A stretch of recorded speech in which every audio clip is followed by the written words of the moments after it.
আমি আরও যদি প্রশ্ন করি, যারা মাহফুজ আলম, উনি প্রধান উপদেষ্টার বিশেষ সহকারী ছিলেন, এখন উপদেষ্টাই, উনি মন্ত্রী পদমর্যাদায়।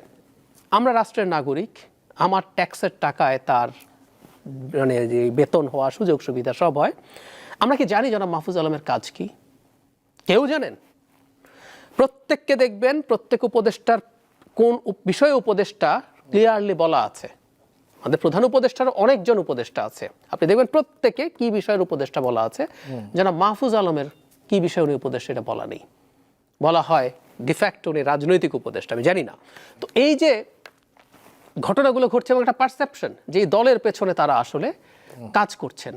আচ্ছা, কাজ করার ক্ষেত্রে অন্য কিছু না, ইভেন ডক্টর ইউনূসও যদি বলেন এই দলটা আমি করছি, আমি তারপর এটা ভালো হবে না। ভালো হবে না কেন? এভাবে খোলাখুলি বলে ফেলা ভালো।